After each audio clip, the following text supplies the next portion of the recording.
আসসালামু আলাইকুম রহমতুল্লাহ। আশা করি সকলে ভালো আছেন। এটা আমাদের উল্লাপাড়ার কয়রা ইউনিয়নের অন্তর্গত একটি গ্রাম।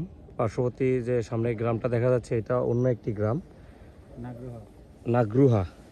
এখানে এই যে আপনারা একটা হিজল গাছ আছে দেখতে পাচ্ছেন, যে হিজল গাছে বেশ কিছু অতিথি পাখি আছে, যে পাখিগুলো আসলে শুধুমাত্র বর্ষার মৌসুমেই দেখা যায়। যে বর্ষার মৌসুম, যদিও এই বিলটাতে প্রচুর জঙ্গল হয়ে আছে, ঘাসপালা, এবার বর্ষা অতটা জমজমাট বর্ষা হয়নি, যার কারণে প্রচণ্ড গাছপালা হয়ে আছে। এই যে আপনারা দেখতে পাচ্ছেন বেশ কিছু অতিথি পাখি বসে আছে, আরও কিছু ছিল যে পাখিগুলো এই যে একটা দেখছেন উঠতেছে, এরা তাদের খাবার সংগ্রহের চেষ্টা করতেছে। সাথে কিছু এই যে সাদা বক দেখতে পাচ্ছেন। আসলে প্রকৃতির অপরূপ সৌন্দর্যের লীলাভূমি হচ্ছে আমাদের এই বাংলাদেশ, যে এখানে প্রত্যেকটি জায়গায় প্রকৃতি আমাদের হৃদয়কে বিমোহিত করে তোলে। এই যারা একটা পাখি তার খাদ্যের সন্ধানে বা জীবিকার সন্ধানে উড়ে যাচ্ছে, এই যে ইভেন এই যে অনেকগুলো অতিথি পাখি গাছে বসা। আসলে গাছের পাতার মধ্যে অনেক লুকিয়ে আছে, দেখা যাচ্ছে না, উপর দিয়ে যেগুলো আছে ওইগুলো দেখা যাচ্ছে। তাছাড়া এমনিতে অনেক পাখি লুকিয়ে আছে এখানে, সবগুলো হচ্ছে অতিথি পাখি। বন্ধুরা, প্রচুর বৃষ্টি হচ্ছে, আমরা একদম দরিয়ার মধ্যে চলে আসছি। চারদিকে শুধু জানি না কতটুকু দেখা যাচ্ছে, এই যে বাড়িগুলো, প্রত্যেকটা বাড়িগুলো অনেক দূরে দূরে, প্রত্যেকটা বাড়ি। আমরা এই দরিয়ার মধ্যে সারভাইভ করতেছি। এখানে এই যে বন্ধুরা রাশেদ এবং মনি বসে আছে, এই যে বৃষ্টির পানি সংরক্ষণ করতেছে খাওয়ার জন্য। আসলে আমরা যে পানিটা নিয়ে আসছিলাম ওটা শেষ হয়ে গেছে, সবাই প্রচুর তৃষ্ণার্ত। এই যে আমাদের ব্যর্থতার ছিপ আমাদেরকে এখনো কাঙ্ক্ষিত ফলাফলের দেখা দেওয়াতে পারেনি।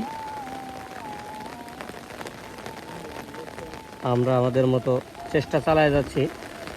বন্ধু, আসরের আজান দেয় না? জোহর তাহলে আর একটা বাজে। আমি তো যেমন হয় আসরের আজান দেয় কিনা, কারণ কখন আসছি ঘুরে ফিরে তাকানোর।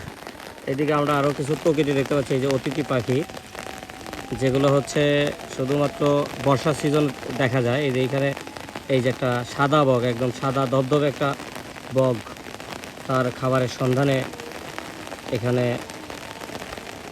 চেষ্টা করতেছে খাবার সংগ্রহ করার। এইদিকে আরও আছে, দেখেন এই যে আর একটা ভিডিওতে দেখাইছিলাম, এইখানে যে প্রচুর অতিথি পাখি, একদম গাছের ডগায় যে পাখিটা বসে আছে ওটা একটা অতিথি পাখি। অনেক দূরে হওয়ার কারণে স্পষ্ট বোঝা যাচ্ছে না। আমরা প্রচুর বৃষ্টির মধ্যে, আসলে মাছ অনেক কঠিন একটা জিনিস, সে মানুষের চেয়েও অনেক চালাক।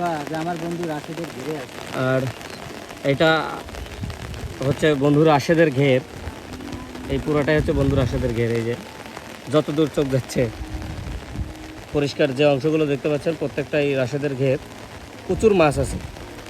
আবহাওয়া খুব খারাপ থাকার কারণে আমরা কোনো মাছের দেখা পাই নাই এখনও, যদিও চারে মোটামুটি ভালোই মাছ আসছিল। বৃষ্টির আগ মুহূর্তে আমরা চারে মাছের দেখা পাইছি, কিন্তু মাছ এখন পর্যন্ত টোপ গেলেনি। এখানের প্রচুর সুনাম ছিল, অনেক বড় বড় মাছ আছে এখানে, সেই উদ্দেশ্যে আসা। আমরা প্রথম দিনের মতো ব্যর্থতা নিয়েই ঘরে ফিরতে হবে হয়তো। দেখা যাক পরবর্তীতে আবার কোনো মাছের মিশন দিলে বা মাছ ধরার জন্য কোথাও গেলে আপনাদেরকে দেখানোর চেষ্টা করব। সকলে ভালো থাকবেন।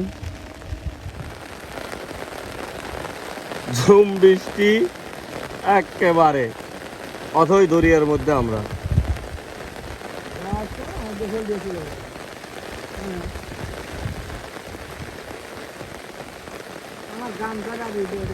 দেখতে পাচ্ছেন চারদিকে রাউন্ড করে ঘোরানো হচ্ছে, পুরা দরিয়ার মধ্যে আমরা, পুরা দরিয়া। প্রচন্ড, হ্যাঁ প্রচন্ড বৃষ্টি হচ্ছে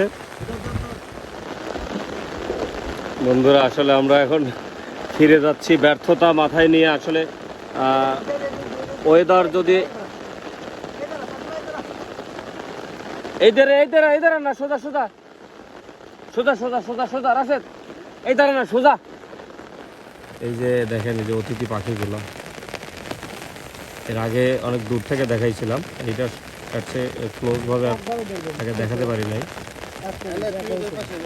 দেখেন এই যে 4টা পাখি দেখা যাচ্ছে। তো আরও অনেক পাখি আছে আশেপাশে। যে এখানে সাদা বক দেখতে পাচ্ছেন, এই যে অনেকগুলো সাদা বকগুলো অনেক ভালোভাবে দেখতে পাচ্ছেন। বৃষ্টি আসলে প্রচণ্ড বৃষ্টি, যার কারণে আমরা মাছ ধরায় ব্যর্থতা। এখানে বলা যায় প্রচণ্ড বজ্রপাতও হচ্ছে, মানে কয়েকটা বজ্রপাত হয়েছে এই সাইডে।